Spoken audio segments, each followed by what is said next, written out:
You are listening to the Hiking Radio Network, where we talk the walk with shows by hikers, about hikers, for everybody.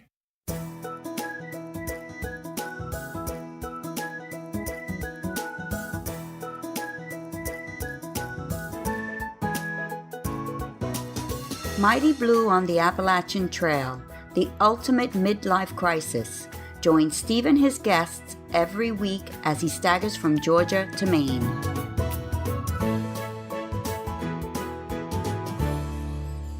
Welcome back to Mighty Blue on the Appalachian Trail, part of the Hiking Radio Network and sponsored by our friends at Trailtopia Adventure Food.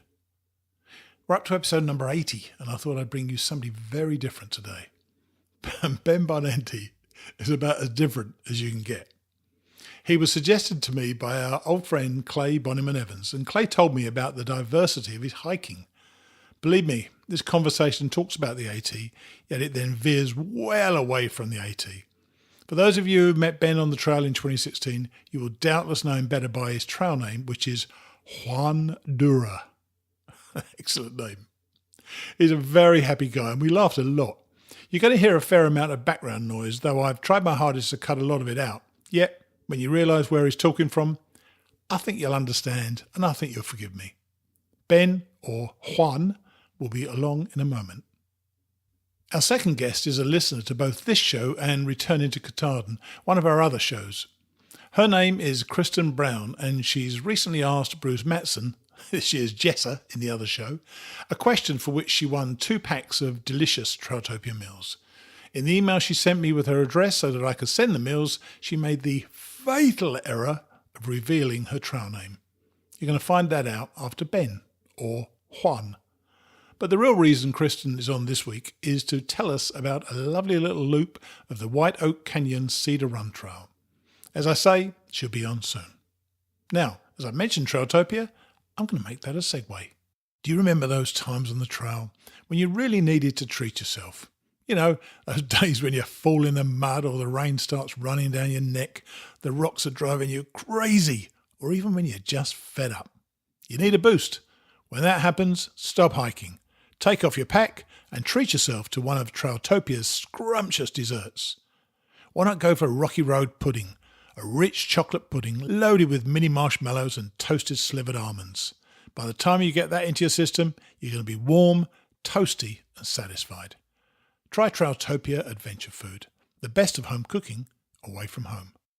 So now, without further ado, we're going to meet Ben Barbante, or Juan Durer.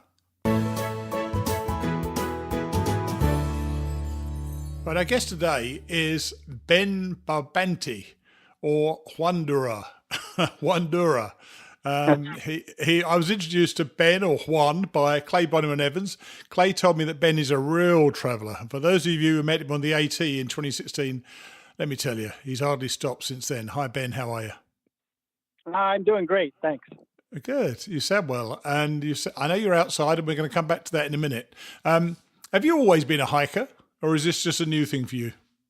I used to do a lot of outdoor things. I was more of a cyclist, mountain biker.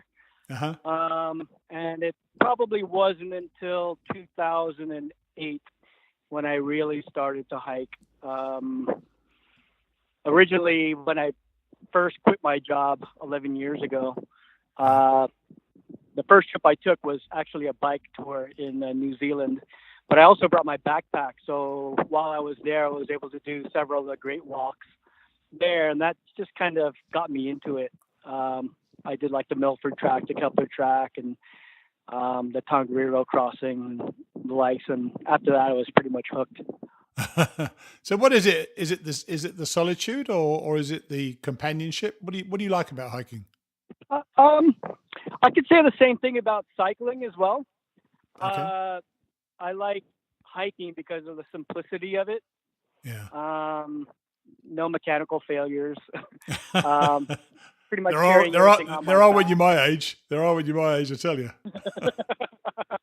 Well, that's a different story too. My body breaks down every once in a while. Yeah. But there's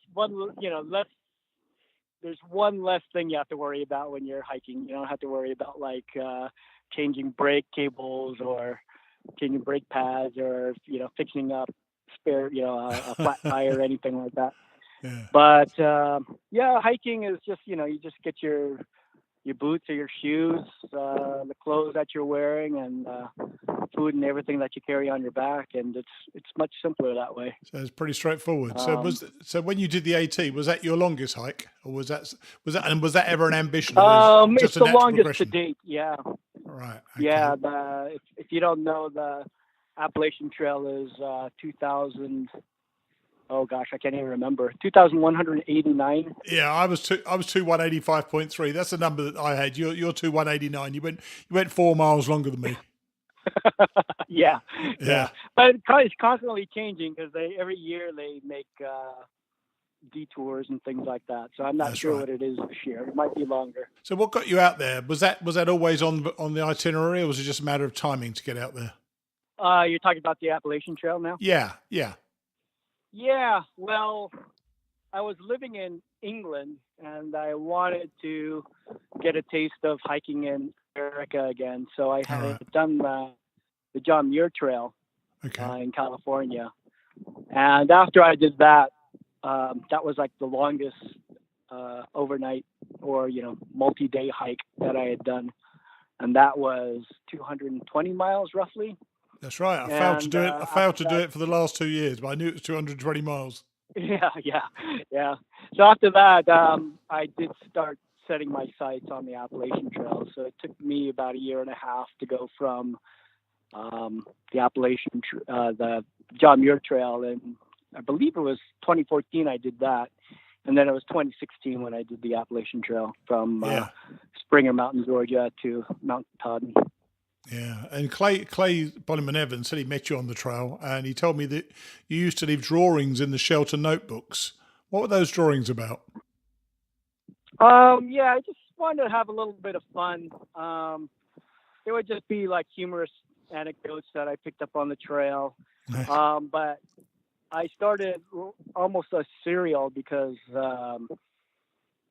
somewhere in Virginia, I had lost my iPod.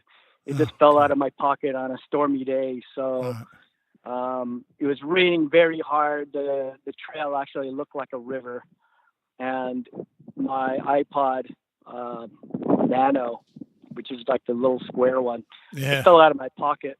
And I looked back on the trail, not knowing how far back it had fallen out. And I go, there's no way I'm going to find this. But there was somebody who was behind me who actually found it and picked it up, and he listened to it, and I played music on the trail, so it was some recordings of my music and me singing on there. So he asked around, and I go, oh, that must be Juan. And so word got around that he had my iPod, and so I just thought it would be fun just to have do it through the grapevine rather than calling on cell phone or something. And just making these drawings through the grapevine, I was able to find out where he was. And what I never caught up with him, but he handed it to somebody else, and that person handed it to somebody else. Eventually, after changing hands like 4 times, I was able to get my iPad Nano back in working order, which was amazing. That is amazing. It really is. But the trail, people are honest on the trail. I saw people often leave stuff outside restaurants, never worried about it being stolen, and it's nearly always there. Well, it was always there when I left my bag outside. Yeah. So it was good. That was a pleasant surprise, and that's the main thing. What I really loved about the trail is the people you meet. Absolutely. And the chance encounters and. Just the bonding you have. Yeah, and is that the main thing you took from your AT experience, that 6 month bond? Maybe it wasn't 6 months for you, but for me it was 6 months, that bonding with people that is such a strong bond and such a quick bond to establish, isn't it? Yeah, like from the beginning till about mile 1,000, I had one trail family that consisted of 4 of us. Nice. And then for different reasons, we all split apart. Probably around like the Shenandoahs, and I miss them. It was also nice to change up, because when you're a group, you make compromises, and you're not always hiking your own hike. So from like maybe the Shenandoahs to about New York. I pretty much hiked alone, and then I was able to meet up with one of my former trail family members who had taken a break. He caught up with me in New York. We hiked together for another month or so. Cool. And then my knees kind of gave out, and I couldn't keep up with this younger guy. You're in your early 50s, aren't you? Yeah, I'm 53 years old. Yeah. Okay. And the guy I was hiking with, his trail name was Oriole. He was 23. So it is a big difference, isn't it? By that time he was uber fit, and my knees were giving out. Absolutely. And he was really good about it. He would always like wait for me. But at a certain point I said, "Hey man, you don't have to wait for me anymore. I know I'm slowing you down." So he went on and finished maybe a week ahead of me. That's all good though, isn't it? Don't you think that's all good? You know, it's part of you're with people for as long as you're meant to be with them, and then you're not with them anymore, and that's fine. Yeah, and we still keep in touch with Facebook and such. Cool. But yeah, there was no hard feelings, and there's kind of like an unwritten rule where, there's no contract or anything. Exactly. And it's definitely a fluid existence out there, isn't it? Yeah, you just kind of go with the flow. When he left, it just opened the opportunity for me to join another group eventually. Sure. So, it gave me an opportunity to be by myself, be with my own thoughts. Sure. But then it was nice to hook up with another group who pretty much I hiked till the very end. Okay, cool. Which was nice, yeah. Now, I know you were also a correspondent for Sounds of the Trail, that other podcast, which was around at the time. I'm not sure I've heard it recently, but how did you get involved with them? When I knew that I was going to commit to the Appalachian Trail, I started searching the web or like podcasts, and I found Sounds of the Trail, and I liked the format. And sure. I think for 2015, they were pretty regular. The producer, she was broadcasting them on a weekly basis. Yeah. So it was pretty consistent. And then I had listened to it up until December or January of 2015. And around that time, she put a call out for prospective thru hikers for the 2016 season. Oh, cool. And I figure, what the hell, I'll just go for it. And so I did an impromptu, maybe a 10-minute audition recording, and I just sent it in, and not really expecting much, but she chose me as one of the 3 correspondents on the Appalachian Trail. Cool. And I believe she had one other on the Continental Divide Trail and 2 or 3 others on the Pacific Crest Trail that season. It's a great idea. I used to listen to that, and I wish that was still on, I must say. Now, I know you summited Katahdin in August 2016, and you headed home to, I say home because you don't appear to be at home ever, but you headed home for San Francisco. Had the AT woken something within you, or was it always your intention to carry on heading out for more and more adventures? Well, that's part of the bigger story. I had left England. I was living in England for 5 years, and I was going through a big change in my life. Right. Divorce, things like that. Oh, yeah. And I knew that I wanted to take some time off. So actually my first stop was going to Peru, and I did a retreat there, kind of like in the jungles. And shortly after that, I did the Appalachian Trail. Right. And just giving me the time to think, at the time I just thought I was at a crossroads, and just needed time to think. And being on the trail, I remember when I was doing the Sounds of the Trail podcast, the metaphor I gave was like cleaning out your hard drive and just rebooting with it. It just gives you the opportunity to clear all the junk out and start over, basically. Well, you certainly started over, didn't you? I've got a list of places you've been to. So you recovered from your AT hike, and you set off, as most people don't, To Australia. What took you out to Australia? I think that was your first next trip after the AT, wasn't it? Yeah. Well, I guess you could say travel begets travel because you meet other travelers and they plant some seeds in your mind. So while I was on the Appalachian Trail, I just remember meeting another hiker who just mentioned the one in Australia called the Bibbulmun Track, and that caught my imagination. And while I was still on the Appalachian Trail, I started to do a bit of research on it. Right. And it turns out that there was an Australian guy who actually hiked the Appalachian Trail, I believe sometime in the 70s, and he went back to Australia. I'm forgetting his name, but he wanted to establish something similar in Australia. So he was able to organize and institute a 1,000-kilometer hike that goes from Kalamunda, which is near Perth, all the way down to a town of Albany. And they actually did a very excellent job modeling it after the Appalachian Trail because they had a hut system. Oh, so really? I didn't know. I never knew that. Wow. Because Perth is miles from anywhere, isn't it? I mean, I would imagine you say it went to Albany, about 1,000 kilometers. That's about the nearest next town to Perth, isn't it? No, there's actually a lot of mining towns. Yeah. Towns like Collie, Pemberton. There's loads of places where you could stop off and actually get supplies. Did you get a similar feeling to the trail? Was there a similar community on that trail? Yes, but it was much more intimate. There was just a fraction of the thru hikers on the Bibbulmun Track as there were on the Appalachian Trail.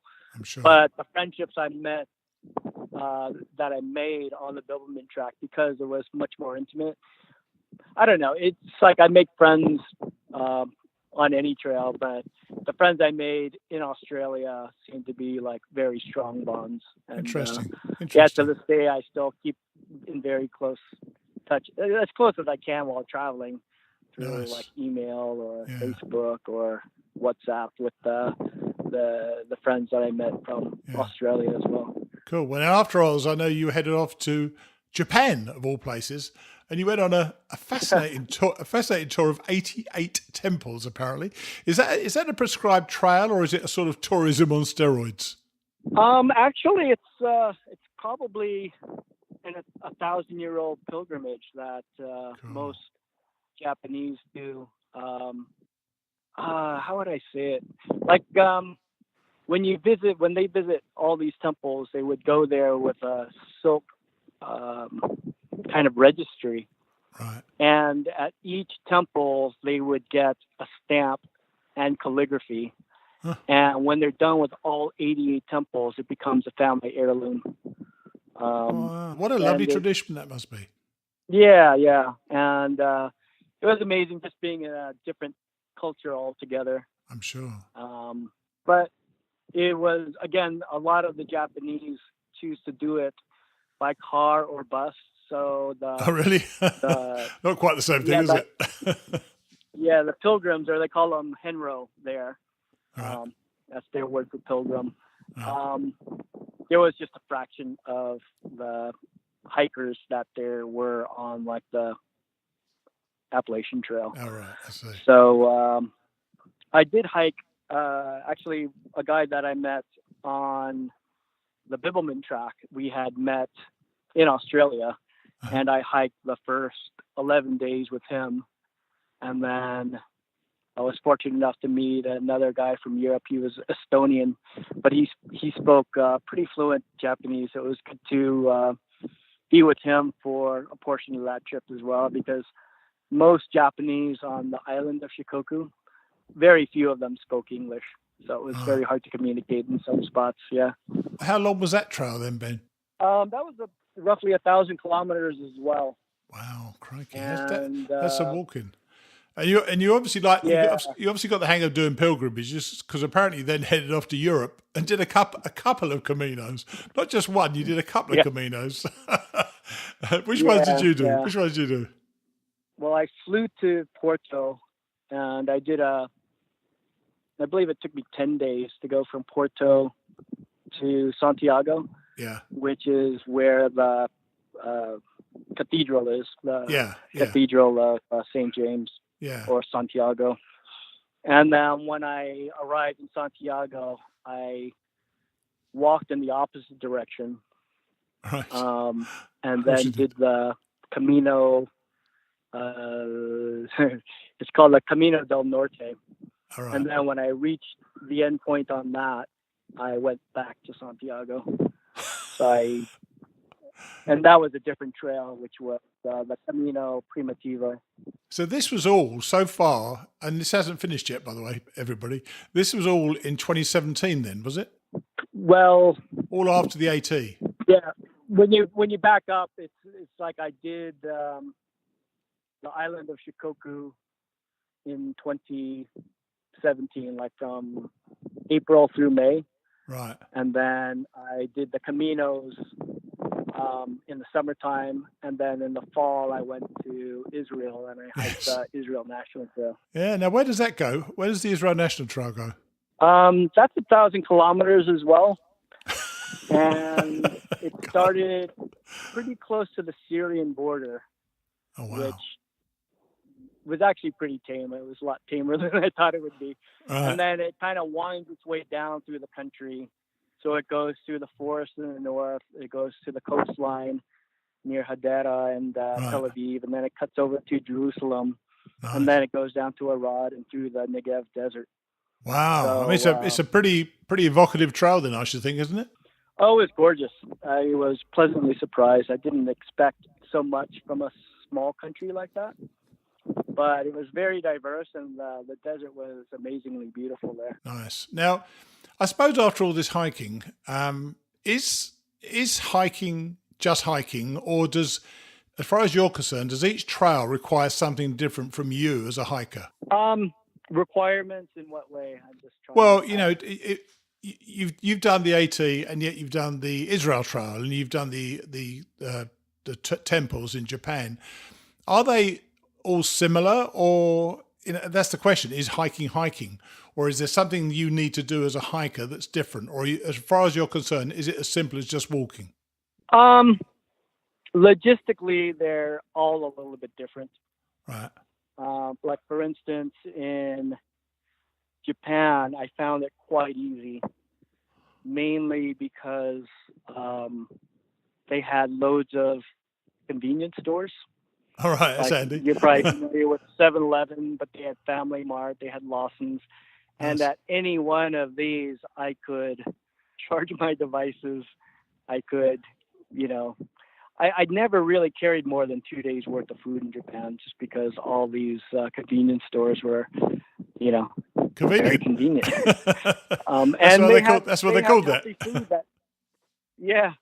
And the food that I bought were very affordable, because a lot of people might talk about Japan being a very expensive country, but I think I was living on maybe the equivalent of $13 a day. Wow. Mainly because I was camping out most of the time, even though it's technically not legal there, but because I was a pilgrim, a henro, I had never found it hard for me to find a nice quiet spot where people would just leave me alone.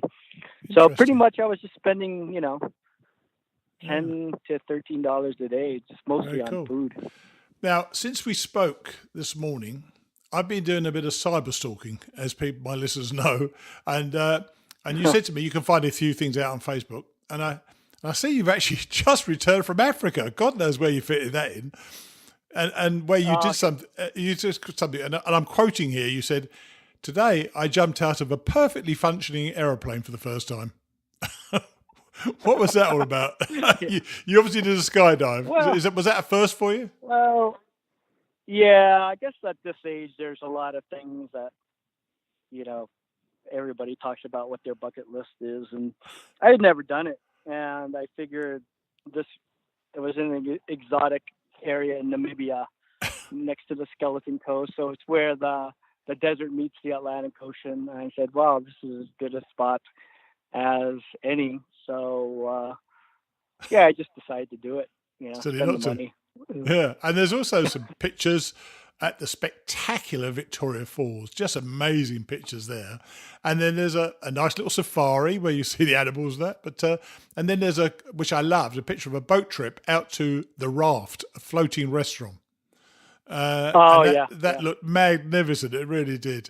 Are you by yourself through all these adventures? Did this change in your life? You mentioned divorce and that. Are you on your own in all these adventures, or do you have companions from time to time?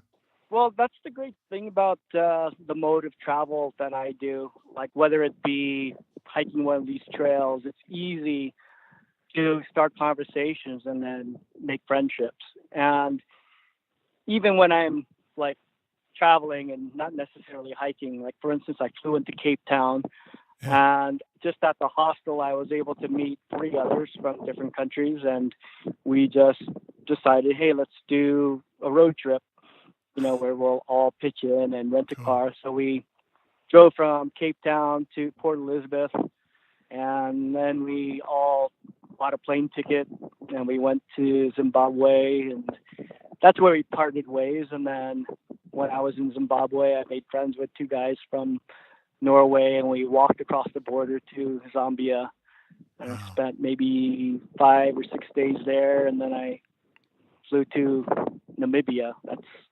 and then spent like 2 weeks there. Jeez, now none of the stuff you're doing is free. Although you say it costs very little to do some of this stuff, but you're only in your early 50s. So how much longer are you going to be able to do this? Not physically, I mean financially, because you're really going around the world, aren't you? You really are going around the world.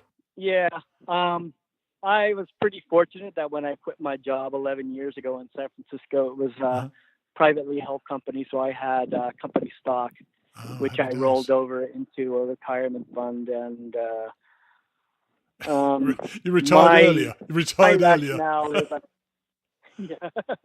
My rationale is I'm going to use some of that money now, even though I'm getting penalized when I take it out, because I'm physically able to do a lot of this stuff. Good for you, man. When I heard your story, I thought it was just amazing that you're doing this, because you could have all the money in the world when you're 70 and you might not be able to walk a single step. So good for you that you're actually doing it now. I think that's an amazing thing. I really do.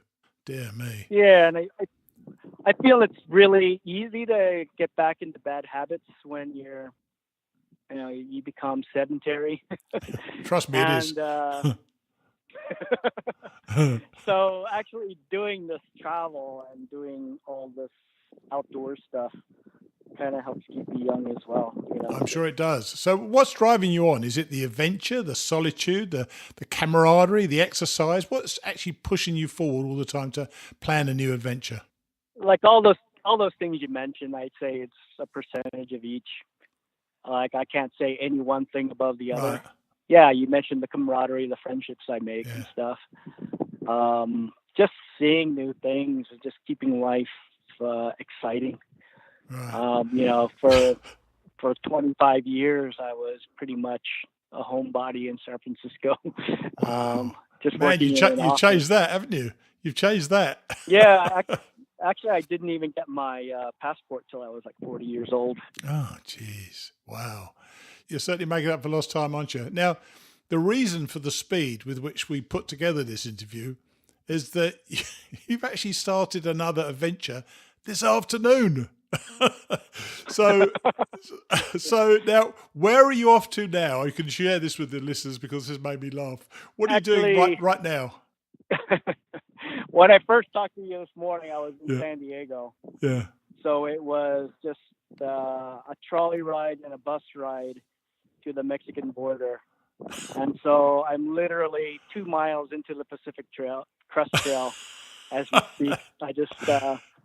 I realized I had pretty good cell coverage, sort of close to the road, but not too close where the motors of the cars passing by would drown me out. But literally just started about an hour ago. Are you by yourself? Well, funny enough, I was just at the bus station in El Cajon, which is maybe an hour and a half drive to Campo. And I met 2 other hikers, but I hiked with them for the first 2 miles, and then I told them I would catch up to them later because I was going to do this interview with you. So already within the first, half day, I've met 2 trail mates already. So people should listen to this. You've gone wherever you wanted to go with nobody, with no expectation of meeting somebody, but you just know you're going to, don't you? You're very, people worry about being out on the trail and being by themselves. You can be by yourself as much as you like, but you can also be with somebody as much as you like as well. So, don't ever worry about getting out of it. So did you prepare for this? Yeah. Have you prepared for this much, or is this a similar preparation to the other long distance hikes you do? Like I finished the Israel National Trail probably on the 2nd of December, and I've done short little walks, but not carrying loads and not multi-day things with 30 pounds on my back.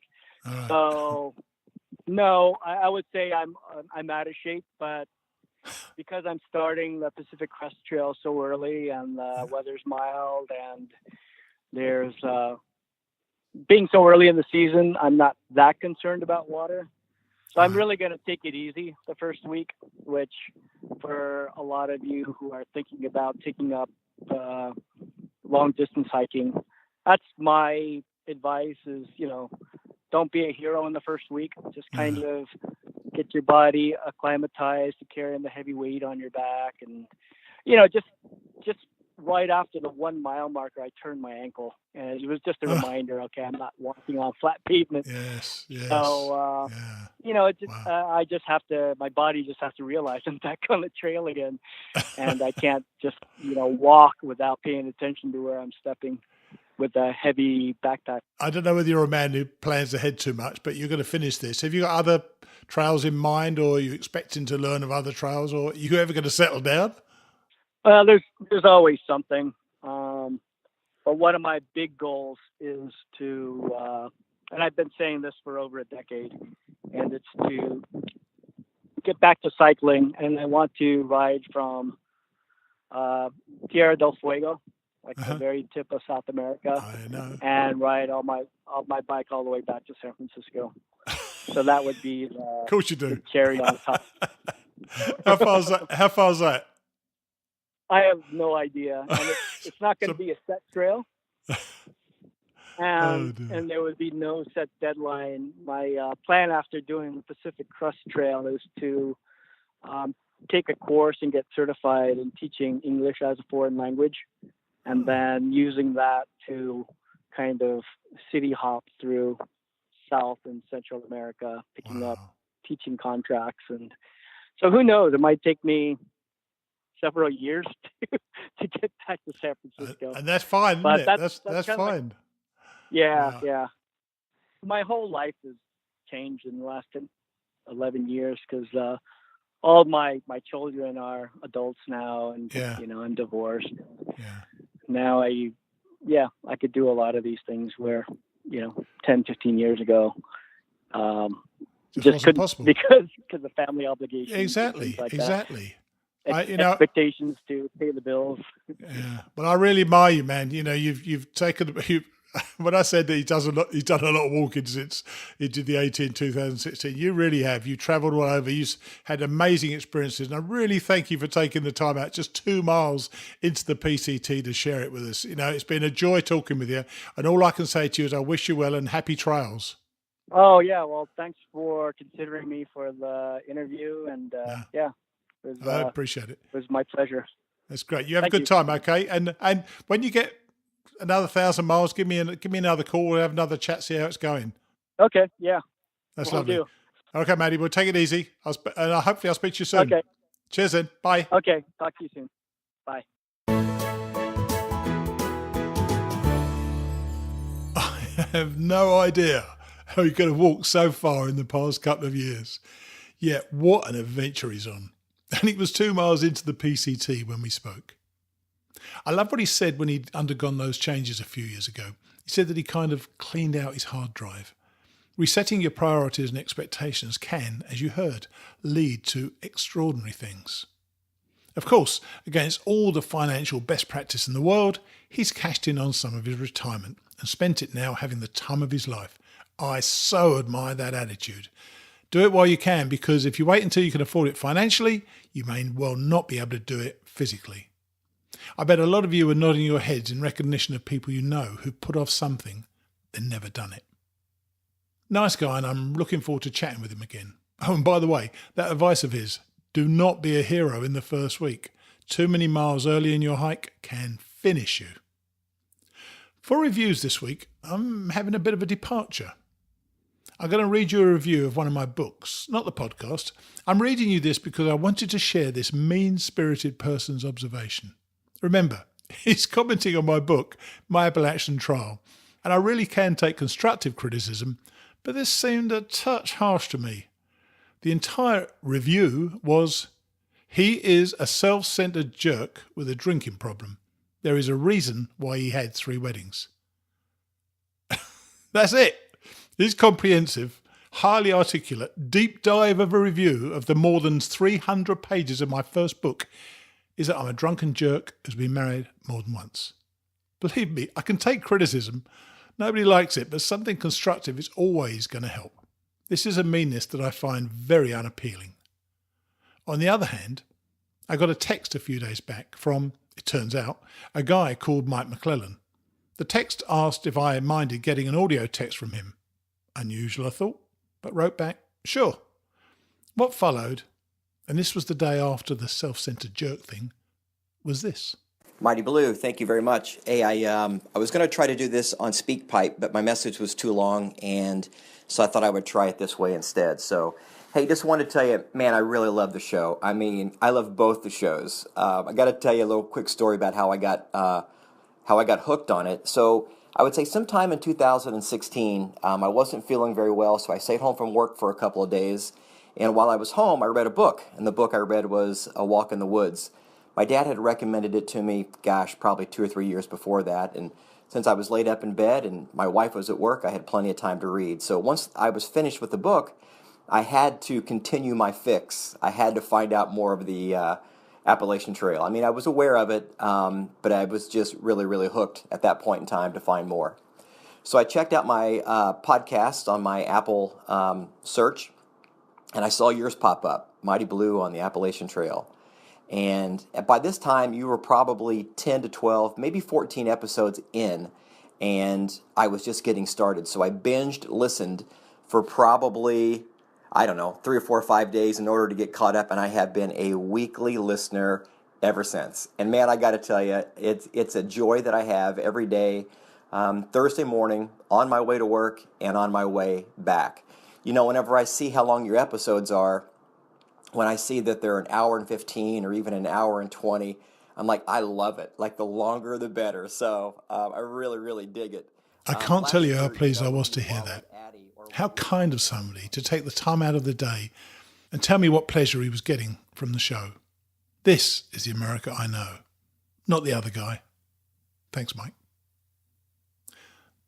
Now, we've Kristen Cowpie Princess Brown. Yep, explain that one away, Kristen.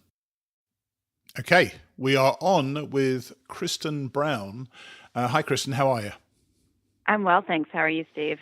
Well, I'm fine, but I'm most anxious to know, and I know we're going to talk about the White Oak Canyon and Cedar Run Trail in Shenandoah National Park, which is why you're here. But 2 things I want to ask you first. Firstly, did you get your Trailtopia meals? I did. Thank you so much, and I'm so excited to try them. Good. I'm pleased with that. They look great. I'm all about the boil and bag cooking, so I'm going to clean my pot in the backcountry. So quite right too. Now, the other thing, which I want you to spend about a minute to talk about, is your amazing trail name, the Cowpie Princess. I feel that you owe it to us a proper definition. Okay. So Cowpie Princess, which actually sounds better when you say it. It sounds more refined. That came to be on my very first AT hike. It was a section hike from Damascus to Elk Garden last summer, which kind of started this whole madness of backpacking and hiking. It was, I guess we were finishing up at Thomas Nobb's shelter after a long day of hiking in pouring rain, and it actually got a little scary at points. Can do. Hiked past some disgruntled longhorn steers, made it through the rain, made it to the campsite, and all I wanted was a flat place where I could set up my tent and get warm and get dry. And I picked what I thought was an ideal spot, the first flat place with no pine roots or poison ivy or anything, and pretty much congratulated myself. Got into my tent, woke up the next morning to just roaring laughter, hysterical laughter. And I peek out my tent and I look, and it's a couple of my new hiking buddies just in tears. They're laughing so hard, and they're over there doing something I can't figure out. And I'm like, what is so funny? And they're like, we're making you a sign for your tent. We're naming it the Cow Pie Palace. I'm like, oh Lord, what? And I look, and they pointed, and I looked around the edge of my tent, and sure enough, I was surrounded by either cow poop or horse poop, nice. whatever. And so they said that if my tent was the Cow Pie Palace, then I must be the Cow Pie Princess. That's about as well earned a name as I think you could get. So it gets shortened. It does get shortened to CP squared. Right now. So there you go. That's how I got Cow Pie Princess. Okay. I'm open to being renamed, but No. now I think that. I suspect you're forever going to be the Cow Pie Princess or CP Square. Yeah, I have a feeling so too. Yeah. Especially if I keep hiking with this group of girls. So. Now, the White Oak Canyon Cedar Run Trail, when you wrote to me, actually some time ago, I was checking through our correspondence this morning about the about Grizz's spreadsheet. It's about, I think, last July. And I sent you the spreadsheet. And then you talked about this trail, and it sounded interesting. So I've been looking up a bit. So tell us where it is and how you get there and where you can park, and tell us something about the trail. Well, you've got some options for parking. Some people access it actually from Shenandoah National Park. You can actually park at either Hawksbill Gap, or I think further up towards Skyland. There is a parking lot maybe for several trails like Limberlost and a couple of other ones. But then outside the park, kind of in the Shenandoah Park borderlands that I call them, there is a little town called Styria, Virginia, which is in the middle of nowhere. And there's actually a couple of different parking lots down there that are accessible if you don't want to pay the entry fee to Shenandoah and go from Hawksbill. Now, I will tell you, there is a park entrance fee, even if you're coming through kind of the border lands. I cannot remember offhand how much it is because I am a park member and I just did it that way. But it's a good option if you don't want to come through the park itself. But you can still get into the park. So you can get access to the trail to the loop, rather, because it's a loop, isn't it? Which makes it very attractive. Well, so you can access it from a number of different places, can't you? Yeah, you can. A couple of different places within Shenandoah, and then outside the park, like I said, outside of this little town called Styria. And you can do the trail. I think the beauty of it, I did a loop, which was perfect for a day hike. But my next time, I think I'm probably actually going to go up one side, hike to one of the AT shelters, spend the night, and then come back down the other side. So you can make it long, you can make it short, you can incorporate an overnight into it if you want to. How nice! So, I saw a great site when I just Googled it. I found a site, Hiking Upward, which I've seen several times before, and it's got a great link to this park. And one of the things about it, and it's the first thing they say about it, is the spectacular waterfalls. So tell us about what the hike looks like when you're doing it. Well, it's just amazing. I'm a sucker for a waterfall, and it will. I mean, if I can see water on my hike, all the better. Officially, there's supposed, I think, 9 waterfalls, but the day I did it, I think we could triple that because at some points, because of all the rain and the snow melt in February, there were probably triple that. And in fact, the trail was a waterfall at one point. But so the White Oak Canyon part of this Actually, there are probably 3 or 4 places that you can hike to, depending on how far you feel like going, and get to Yeah. waterfalls that are visible from the trail, actually pretty accessible from the trail. So in the summertime, there are places to swim and wade, and it's Nice. easy to get water, which is nice. Nice. Yeah. I have heard that there are even more waterfalls way back up in these little side canyons and stuff that you can't even see, that you can't get Wow. to because they're off trail. But Yeah, sure. they're beautiful. They're spectacular. So like I said, you can hike maybe up to the first falls if that's all you feel like doing, or you can go all the way to the top, Sure. which I did. It does get pretty steep and slippery. Yeah, quite a bit of elevation gain, isn't it? When I looked at this, it says the loop takes about 5 hours to do, 7.6 miles, but 2450 elevation gain. That's a fair amount of gain, isn't it? Yes, I felt every bit of it too. And the day that I did it was a weird February day. It was like a Wednesday, and it was 80 degrees that day. It was nuts. So you added a little bit of heat into that elevation gain, and Wow. it was a challenge, but it was great. And like I said, I'm a sucker for waterfalls, so Yeah. it was lots of fun. So an 8 mile, or it says 7.6 miles a loop. So I presume it is just a day hike, or if you wanted to really take your time, could you stay overnight anywhere? Are any tent sites? 'Cause it says, because I think you said they're very limited. They are limited, and then you've got, again, which is, I think pretty typical for the Shenandoah area, you've got the signs that'll tell you, okay, no camping after this point. Sure. So you're limited. They don't want you right near the falls. There are a few flat sites. Once you get up to the top of White Oak Canyon, then I cut over on a fire road to make my loop. So kind of around that area, there were a couple of decent flat sites. But then if you're a hammock camper, I think you've got it pretty good, because there's, Yes. there are plenty of trees, and then the kind of the incline on the hills and stuff isn't an issue. You said about where you make your loop by crossing a fire road. Is there not a defined loop that literally starts at one parking lot and ends back in that parking lot because of the loop? Well, there's you can do it as a loop from Hawksbill Gap parking lot, or you can do it from the White Oak Canyon boundary parking lot. Okay. So basically, I went up White Oak Canyon Trail, hooked a left on the White Oak Fire Road, took that up to Hawksbill, and then came back down the Cedar Run Trail, and it connected me back to where I had parked.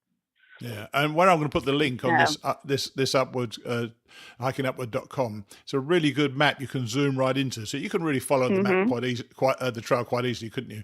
And did you say you cross the AT, or you come close to the AT? You come close to the AT, or relatively close. So I think probably when I do this again, I'll probably come up Cedar Run to Hawksbill, and then hike down probably another 1.3, 1.5 to the Rock Spring Hut on the AT. All right. And spend the night, and then come back out and do the White Oak part of it. So yeah, it's not far to the AT at all. You mentioned Skyland. That's one of the, what they call them, waysides. They call them waysides in the park, don't they? Where they do. You can eat yourself senseless, can't you? You yeah. I took milkshake, grilled sandwiches. I had exactly that. Funny enough, I got off the trail specifically to go there. These waysides are great. I just wish they put them closer to the AT. There's about there was often a mile out of our way both ways, but it was well worth doing. Yeah. I did a solo section. The southern part of Shenandoah last July, I guess, probably about the time I asked for that spreadsheet from Groves, and went to Loft Mountain and stayed. And that was kind of a drag, having to walk. You would think after 8, 10, 12 miles, another mile wouldn't be bad. No, I tell you, even after 2,185.3 miles, I would never go out my way when I was on the AT, unless it was for food. Unless it was for food. Yeah, and that's at the wayside at Loft Mountain. That was totally it. It was grilled cheese, blackberry milkshake, onion rings, and a beer. A winner every time. A winner every time. So, what are your longer term goals? Are you going to try to do the AT at some stage? Yeah, I would like to. So I am the mother of 3. I've got one who's finishing up his second year in college, one who is finishing her junior year in high school, and then the baby girl who's finishing her freshman year in high school. So she graduates May of 2021, and I would like to be standing on spring or March of 2022 and seeing how far I can walk. Well, ironically, we're recording this on the 22nd of March, and March 22 will be 4 years from now. 4 years ago today, I started on the top of Springer on my through hike. So, wow! And it feels literally like yesterday. So it's it won't be long. So start planning now, and hopefully Grizz's spreadsheet was useful because it's such a great logistical spreadsheet. It's well worth looking at, isn't it? Yeah, it really is, and I'm sort of a planner, and happy to kind of veer from the plan, if there are other fun things to do. But I like to have at least kind of a general idea of what I'm doing, where I'm going, and how much stuff I have to carry. So yeah, well, I appreciate you firstly contacting me for the spreadsheet and then agreeing to come and do this. But best of all, I'm so pleased you told me why you're the cow pie princess, and you told everyone else as well. Oh gosh, that happened. Yeah, exactly. You're never going to be able to change it now. So lovely to talk to you, and thanks so much. And thanks so much for agreeing to do this. And hopefully you'll come back on the show in 4 years' time if I'm still doing the show. And hopefully I am. Sounds like a plan. Okay. Take it easy. Bye. All right. Thanks, Steve. Bye-bye. Bye. Sounds great, doesn't it? Whether it's a day hike, loop, or an overnighter. Thanks, CP Squared. Don't forget, the Hiking Radio Network website, hikingradionetwork.com, will be live this coming Sunday, the 1st of April. All 4 of our shows will be available on that site, so I hope that you try at least some of the other shows as well. Next week, we have Tom Montgomery, author of the best-selling Grandma Gatewood book. I bet he never got any reviews like mine. At the urging of a listener, I'd originally asked him if I could read his book for the show. I didn't think it was likely, and it turned out that he had sold the audio rights. Still, while I was in touch with him, I asked if he'd like to come on the show as a guest. Despite the Grandma Gatewood story being pretty well known, we had a great conversation, and I think that a few things came out that I certainly didn't know. You're going to enjoy listening to Tom. Now, for the last time, it is the concluding part of the concluding chapter of Earl Schaefer's Walking with Spring. As this is the last episode, I compound my dreadful human impressions throughout the book with a horrendous one of a great horned owl. I have no idea what a great horned owl sounds like, but I can almost guarantee that it sounds nothing like I made it sound. I'll see you next week. Too much daylight remained, and I moved along to Pierce Pond lean-to. A loon wakened me in the morning, and 2 deer fled when I went to the lake for water.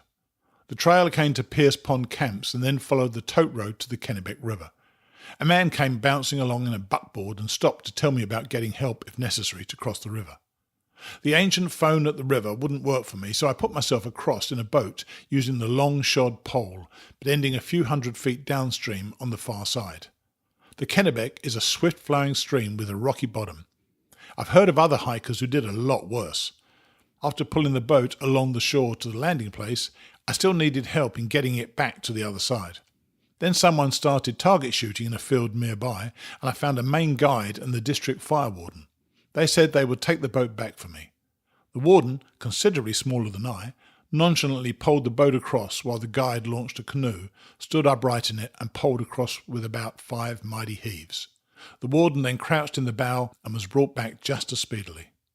The guide walked along to Caratunk, stepped into the little restaurant when I entered, and announced, "This guy has walked all the way from Georgia." The few patrons glanced up, said nothing, and resumed eating. The proprietor of the nearby stall was a real down-easter, taciturn but with a twinkle in his eye. When I had brought supplies and was about to leave, he suddenly became talkative. The reason became apparent when a younger man suddenly dashed in the door. The storekeeper smiled slightly and said, "Be careful what you say now, he's from the paper." The Grapevine Telegraph had been busy. The resulting story appeared in the Bangor News, and bulletins were carried on radio stations. Beyond Caratunk, the trail followed the road for some distance. A truck driver stopped to offer a ride. When told I was honour bound to walk, he laughed and said, "I think I'd cheat once in a while." The trail past Pleasant Pond was unpleasantly tangled with briars and swamp grass. I blundered through to the shore of Lake Moxie, opposite Troutdale Camps. Moxie is a long, narrow lake that gets its name from its brownish colour. No one was at the boat landing, but a fisherman came along in a canoe and offered to put me across. His name was Frank Wimmer. He was curious about my outfit, since he and a friend were planning a hiking trip. He resumed fishing after putting me ashore at Troutdale Camps. The AT has since been rerouted to eliminate this crossing of the lake. The brown water, incidentally, is only a few inches deep. That night I slept under tall timber on the slope of Moxie Balls, while the hoo-hoo, hoo-hoo, hoo of a great horned owl was sounding close by. In the morning, the trail followed the curving strata of the mountain to the fire tower on the summit. M.F. Spofford of the Forks, Maine, was on duty. He often saw bears in berry patches when scanning with his binoculars, but none appeared for my benefit. He showed me the rubber-insulated stool he stood on to avoid being struck by lightning during storms. When I left, the weather was perfect, with billowy clouds in the sky, the kind of conditions that make Maine a popular vacation land in summer. Ahead was a stretch of 100 miles without shelters, but with designated campsites. Lean-tos have since been built at most of them, usually by Louis Chozempa. The trail passed the village of Blanchard and then came to Monson, last town along the trail in Maine. I stocked heavily on staples, bringing my pack weight to a whopping 60 pounds. A lady in the store offered me a ride as far as her home, which was declined. She came out to offer lunch or a glass of milk or something. Her son, a budding Boy Scout, concurred, but I was anxious to keep going in the good weather. They obviously were baffled by my ungrateful behaviour. Soon after that, the trail entered a region of dense timber, heavier ponds and berry patches. The berries were ripe and bears had been bashing around, trampling the bushes. The raspberries slowed me somewhat, but I finally came to Wilson Stream campsite, where a side trail led to the falls. In the opposite direction, another trail led to Jim White's Lookout, said to have been the headquarters of a narcotics smuggling ring in years gone by. While cooking at the campsite, I noticed that a fire had burned around the base of a large tree. At Bodfish Innervale the next day, they told me that a ranger on patrol had discovered the smouldering fire and spent most of the day digging it out. Only a complete lack of wind at the time had kept the fire from breaking out. Bodfish Innervale is a beautiful valley where a settlement once flourished, much like Cades Cove in the Smokies. Only a farm and a few summer camps were now occupied. The farmer said I could sleep in an abandoned camp across the road, that a storm was coming, and that Jimmy Calloway and Paul Yambert had slept there. They had reported the trail on Barren Chairback to be so disrupted by logging that they had gone only 10 miles in 2 days. The drumming of rain on the roof that night made me thankful that I accepted the invitation. But the rain stopped before daylight, and an early start took me around the end of Barren Mountain on a gravel road and up a steep slope to the crest, and a side trail to the lookout on barren ledges. The view from this vantage point shows Onawa Lake and Borestone Mountain beyond. At this point, the Appalachian Trail is about 6 miles from Moosehead Lake at Greenville. The crest of Barren Mountain was a tangle of rocks and roots and gullies, littered with spruce tops. Stumps of white birches jutted up. They had all dried years before. Luckily for me, someone had more or less cleared the trail since Jimmy and Paul had come by. The logging had been almost clear-cutting. The view from Monument Rock was outstanding, showing numerous lakes and ridges, part of Moosehead Lake, and the boundary mountains on the horizon. In the near valley, glamorized by wind clouds and gleaming blue in the bright sunlight, was Long Pond, another of the fine fishing lakes in western Maine. On the way down, the trail was flooded by a beaver pond, and wading in knee-deep water was unavoidable. Several acres of trees were dead, drowned by the rising water. At Long Pond, the Perhams said they had heard on the radio that I was coming through, and the whole family gathered around to talk. The Perhams were surprised when I didn't stay because it was too early, and suggested staying with old John the Hermit of Pleasant River. He told them he got gosh awful lonesome sometimes. I headed that way along the tote road, but was stopped by darkness and slept in the woods. The Hermitage was perched on a high bank overlooking Pleasant River, with the road fording the river just below. I was muttering to myself about wading through the icy water when a puzzled exclamation came from the porch of the building, followed by silence, including mine, and then the clatter of a bucket sliding down a cable to the river. Apparently, old John had heard my muttering but didn't see me because of intervening bushes. After staring around, he turned a hand winch to draw up the water, then stared around again before going inside. I waded across but was too embarrassed to stop and see old John. Upstream from the Hermitage, reached by a side trail, is Gulf Hagus, called by some the Grand Canyon of the East. Years later, while on a Maine Appalachian Trail Club work trip, I visited Gulf Hagus with Sidney Tappan. Sidney first came to Maine on vacation, met some trail workers, and ended by working harder than if he had stayed at home. The same had happened to Myron Avery, the typical way in which the fever is passed along. The Gulf is a deep and narrow canyon about 5 miles long, with many waterfalls and pools, and so narrow at some points a person could jump across. During the years when long logs were floated down the streams, a giant jam had to be dynamited in the Gulf. One of the men who was lowered on a rope to plant the dynamite was Fred Pittman, ranger at Katahdin Stream campsite when I arrived there. Beyond Pleasant River, the AT followed the tote road to Whitecap Mountain and followed the telephone line to the fire warden's shack. No one was there, so I went to the top, where Bill Danico of Brownville was on duty. He was surprised, said people seldom climbed this isolated and rugged peak. Suddenly, I saw Katahdin, the goal of my walk with spring, still far away, but dominating the scene, jutting from the Plateau Lake country. Dark areas of spruce around the base and the grey granite above timberline were plainly visible. Actually, it's a cluster of peaks, with Baxter Peak as the highest point. Distance by trail was still about 70 miles, mostly through lake and bog terrain, and Bill didn't believe it could be covered in 4 days. I told him it's very simple. You just keep walking and walking and walking. Callaway and Yambert had stayed in his shack, and it had taken them an hour to pack their gear. Looked as though they had brought out an Army and Navy store, said Bill.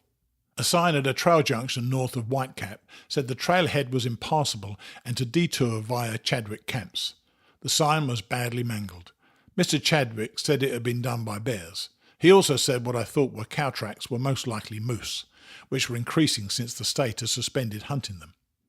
When I came to a lumber camp set up directly on the trail and asked a man sitting on a bench which way the trail went, instead of answering he said, "Better head for the cook shack over there. Old Johnny Boyle will see that you don't go hungry." He insisted, so I went. Old Johnny was a real character, a rugged individual and a camp cook from the old school. He liked to tell of the days when men were men in the Maine woods, not ordinary 6-foot roughnecks. In those days, Bill Moranti was king, a mighty man, this tall and this wide, who fought similar giants at every opportunity just for the fun of it. One time, Bill went to hunt gold in Alaska. He came back riding a big cow horse and packing 2 guns, rode right in the door of the biggest saloon in Big Town, shooting into the ceiling with both hands. They made him county sheriff, and he chased everyone he didn't like clean out of the state. Meanwhile, Johnny placed before me a platter of roast turkey, a big bowl of pea soup, several blueberry pies, and a gallon pot of tea, while apologising for not having better grub on hand. An hour later, Johnny was still talking, and I could eat no more, not even blueberry pie. That night, I slept, at Johnny's insistence, in the bunkhouse and had breakfast with the crew. I tried to decline a helping of beans on the excuse that eating almost nothing else for 3 weeks, one time in the South Pacific, had left me allergic to them. Johnny heard and roared, "Ain't no one gets sick from eating my beans. You take a plateful." I did, and suffered no ill effects. Afterward, Johnny told me how to take the poison out. The logging camp, by the way, was Hillingsworth and Whitney No. 2, operating out of Cocajo. Nailed to the opposite side of the bunkhouse, where the man was sitting the night before, was the trail sign. The lady at Berry's Yoke Pond Camps had just heard a bulletin on the radio, saw me through the window, and came out to greet me by name. She said she would report my whereabouts as soon as I left, like others had been doing. Her contribution to the expedition was some pie and milk. Then the trail swung south around Crawford Pond and north again to Cooper Brook at the falls. Later I spotted moose tracks again, this time with muddy water still in them. Moving slowly around the next bend, camera ready, I heard a sudden crashing in the brush and explosive snorts, obviously a warning signal.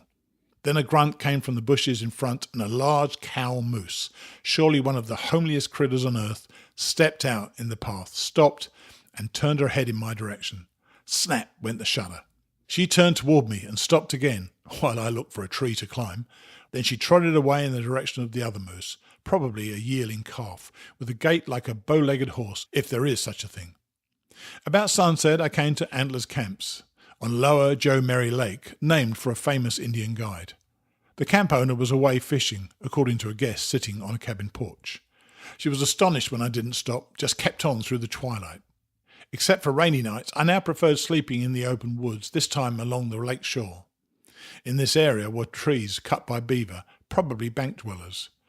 Next day, a man was picking red raspberries and didn't notice my approach. At the sound of my voice, he almost jumped over the next bush, probably thinking about bears. Namacanta is one of the largest lakes along the Appalachian Trail. Wind across its wide expanse was kicking up waves that broke on the rocky shore. I cooked dinner at the lean-to, then stopped a few miles farther to swim at a sandy beach. Just as I was getting wet, a small seaplane, often used in the lake country, zoomed around a headland, sending me scuttling for cover. Some of the bush pilots are legendary, able to land on a beaver pond or a tree-choked stream. 2 hours before sunset, I came to Namacanta Camps and stopped, intending to visit briefly, then push on to Rainbow Lake Lean-to, an easy day's travel from Katahdin. But again, it was talking when I should have been walking, and I ended up sleeping in the guide shack. Even so, I could have hurried to the end, but the weather was good, had been for a week, and a reluctance to finish the trip was building up.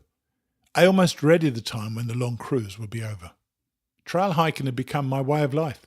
Civilization seems like a sham.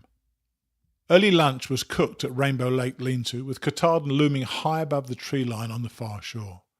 Near Rainbow Camps, a red fox crossed ahead and then 2 deer bounded away. In early afternoon, the trail came to the west branch of the Penobscot River, a turbulent stream linked with many stories and legends of early logging days. It was still serving as a runway for timber, not the long logs of early days, but the 4-foot sticks used in pulp making. The cable bridge just above the Saudi Hunk Falls had recently been repaired after damage by ice flood. The falls had been run only once by 2 Indians in a bateau, with Big Sabadis Mitchell in charge. Another crew, their pride stung, then tried and failed, their bateau crashing and 2 of them being killed. From the bridge I looked straight down into the maelstrom and wondered how anyone could possibly get through alive. A fisherman came along and interrupted my reverie. He walked along as far as Little Niagara Falls, where he stopped to fish for trout. The well-worn path then came to Dacey Pond at York's Camps. Katahdin loomed beyond the lake, massive and symmetrical, a beautiful pile of rocks. That's what Junior York called it. On the lake, a man was casting for trout, using either hand while paddling with the other. 2 days later, I was to stay at the camp by invitation of Junior and his mother, before climbing Katahdin a second time with Ward Hinkson and Emlyn Cresson, who brought me back to Pennsylvania afterward. From Dacey Pond, the trail led up to Katahdin Stream campsite at the foot of the Hunt Spur. Because of the newspaper and radio ballyhoo, I was fearful of what might happen there, but needn't have worried. No one was expecting anyone like me. It would be someone 6.5 or 7 feet tall with bright red shirt and hobnailed boots, carrying a high and mighty pack. Actually, the real woodsmen of American history, Boone, Crockett, Carson, Wetzel, and others, were of average size and appearance. At any rate, the hundreds of campers took no notice of the grey-clad hiker with the low-slung frame pack easing along. The tree line on the far side, beyond the lean-tos, was close when a stentorian call of "Earl!" in Bill Biddle's unmistakable voice told me the jig was up. He came dashing over and said someone had asked if that might be the hiker. Bill was the only one in the campground who had seen me before. He said that Hunt Spur lean-to had burned a few days before, so I might as well stay in the campground at the lean-to where he was staying. According to Bill, the ranger, Fred Pittman, 6'6" and a man of few words, was really something. Then the ranger himself approached and asked, "Are you the man walking the trail?" He said he was obliged to phone the lady reporter in Millinocket, that she had threatened to skin him alive if he didn't turn me in, no matter what time of day or night. Off he went, but soon returned and started talking. Bill just sat, rendered speechless by the ranger's sudden volubility. About 11, Ranger Pittman came again to announce that Mrs. Dean Chase and photographer Crowell had arrived and were waiting at Ranger headquarters. Mrs. Chase interviewed me there and had pictures taken for Associated Press. She promised to wait until I returned from Baxter Peak before releasing the story, provided I promised not to talk with anyone else. A nicer lady could never be found anywhere. Her husband, Dean, was woods boss of the Great Northern Paper Company. On the 5th of August, 124 days after leaving Oglethorpe, preparations were made for the lone expedition to climb Katahdin. Someone suggested the pack could be left behind, but my answer to that was emphatic. That faithful old frame pack had come all the way with me from Georgia, and it wouldn't be left behind on the last 5 miles. The weather was good, no cloud cap on the mountain. Just take it slow and easy, says I to myself, just like the men in the Smokies said. The trail ascended through spruce thickets along Katahdin Stream, then crossed a footbridge below the falls and headed for timberline. Near the edge of the trees were fishermen toiling upward, convinced that a fisherman's paradise was somewhere up yonder. Someone must have told them about the Klondike. They stopped at the highest spring. Before me now was the next to the last mile, up the steep and rocky Hunt Spur, where iron rods had been driven into the rocks at some points for hand and footholds. After an hour of nothing but tip-tilted terrain, the trail suddenly levelled off at the gateway, 2 stones set vertically. Beyond was the tableland, 1,000 acres of rocky mesa, tilted slightly upward to Baxter Peak about a mile away. In every other direction was spectacular scenery. To the left were other summits of the Katahdin group, the Owl, Barren Mountain, the Brothers and Double Top. Below, and as far as the eye could reach, was a region of lakes seen as though from an airplane. Among them were Rainbow, Joe Mary, Namakanta, Pemadumcook and Millinocket, their waters flashing in the noonday sun. Westward were Ripogenous Flowage and Moosehead Lake. Someone has said that a giant mirror was broken over Katahdin and the lakes are the pieces. The glory of Katahdin is its dual beauty, to look at and to look from. Another mile and the long cruise would be over. I almost wished that the trail really was endless, that no one could ever hike its length. Perhaps in the future it would be extended in a giant loop by way of the Alleghenies to make it a truly endless trail, more than twice as long. My thoughts were of many places, and memories that would never fade. But time cannot stand still. Like a ship that comes to the quay, its sails furled or its engines quiet, drifting with the impetus of its long voyage, I moved across the tableland. Midway is a solitary Thoreau spring, discovered on one of the first ascents of Katahdin by Henry David Thoreau, the author of Walden. Step by step across the rocks, the lone trail hiker came to the cairn on Baxter Peak, said to be the first spot in the United States to be touched by the rays of the rising sun. The little black notebook says, reached the summit about 1:30. Beyond was the deep and crater-like bowl of Katahdin, with Chimney Pond Campground directly below. Someone there spotted me against the sky and yodeled a greeting, which I returned. Off to the right were the South Peak and the Knife Edge, most spectacular trail route on Katahdin, its highest point Pamola, goddess of the mountain. I was to hike that narrow crest 2 days later with Ward Hinkson and Emlyn Cresson, and 2 members of the Mountain Club of Maryland, Bob Stockbridge and Bill Tarbert. Meanwhile, my moccasin boots, like the wonderful one-hoss shay, practically disintegrated, but these and others were after events. The long cruise was finished. Already it seemed like a vivid dream, through sunshine, shadow and rain. Already I knew that many times I would want to be back again, on the cloud-high hills where the whole world lies below and far away, by the wind-worn cairn where admiring eyes first welcome newborn day, to walk once more where the white clouds sail, far from the city clutter, and drink a toast to the long high trail and clear cold mountain water. Beside me as I stood there, happy yet sad, was another weather-beaten sign on a post held up by a heap of gathered stones.